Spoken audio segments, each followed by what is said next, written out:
Good morning, everybody. I want to make a brief statement about the tragedy in Ukraine. Before I do, though, I want to note that Secretary Kerry has departed for the Middle East. As I've said many times, Israel has a right to defend itself against rocket and tunnel attacks from Hamas. And as a result of its operations, Israel has already done significant damage to Hamas's terrorist infrastructure in Gaza. I've also said, however, that we have serious concerns about the rising number of Palestinian civilian deaths and the loss of Israeli lives. And that is why it now has to be our focus and the focus of the international community to bring about a ceasefire that ends the fighting and that can stop the deaths of innocent civilians, both in Gaza and in Israel. So Secretary Kerry will meet with allies and partners. I've instructed him to push for an immediate cessation of hostilities based on a return to the November 2012 ceasefire agreement between Israel and Hamas in Gaza. The work will not be easy. Obviously, there are enormous passions involved in this and some very difficult strategic issues involved.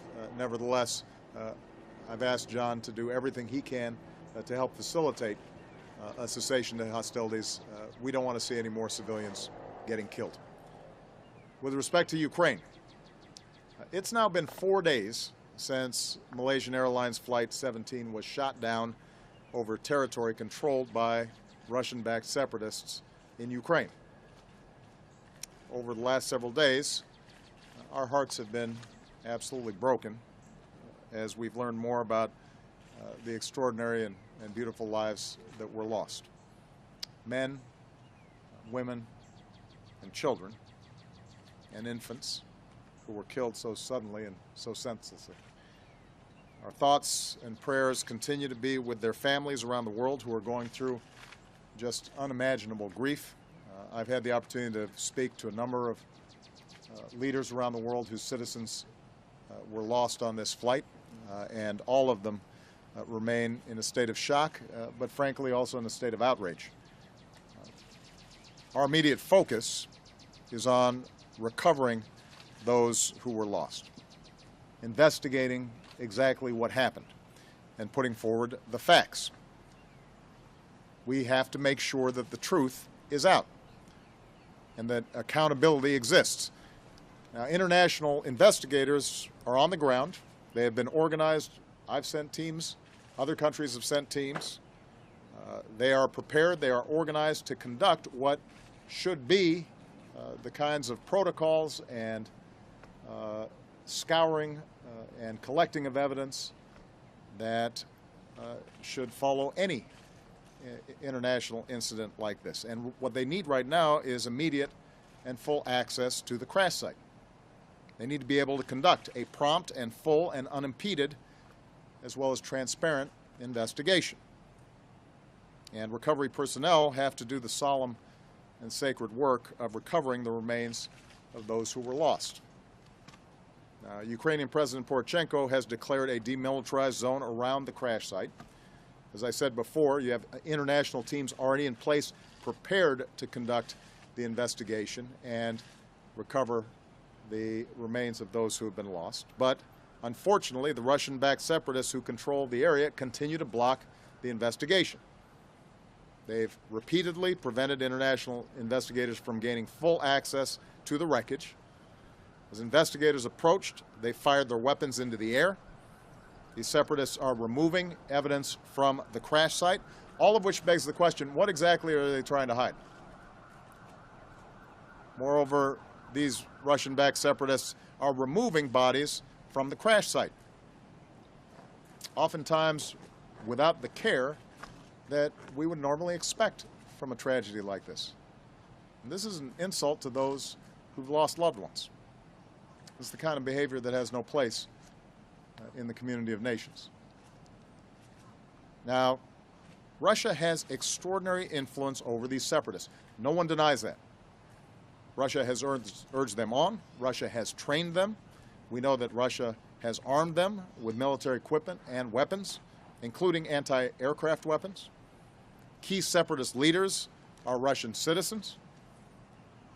So, given its direct influence over the separatists, Russia, and President Putin in particular, has direct responsibility to compel them to cooperate with the investigation. That is the least that they can do. President Putin says that he supports a full and fair investigation. And I appreciate those words, but they have to be supported by actions. The burden now is on Russia to insist that the separatists stop tampering with the evidence, grant investigators who are already on the ground immediate, full, and unimpeded access to the crash site. The separatists and the Russian sponsors are responsible for the safety of the investigators doing their work. And along with our allies and partners, we will be working this issue at the United Nations today. More broadly, as I've said throughout this crisis, and the crisis in Ukraine generally, and I've said this directly to President Putin as well as publicly, my preference continues to be finding a diplomatic resolution within Ukraine. I believe that can still happen. That is my preference today, and it will continue to be my preference. But if Russia continues to violate Ukraine's sovereignty and to back these separatists, and these separatists become more and more dangerous and now are risks not simply to the people inside of Ukraine, but the broader international community, then Russia will only further isolate itself from the international community, and the costs for Russia's behavior will only continue to increase. Now's the time for President Putin and Russia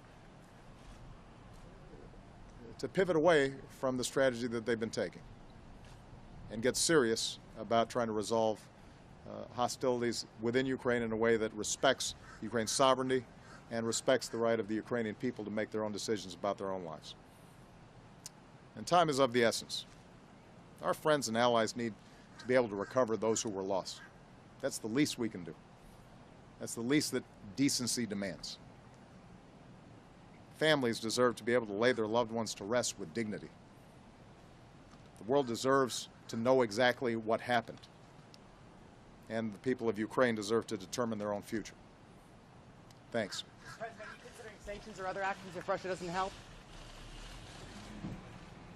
Okay, we're following Desiree. Travel pool, following Desiree.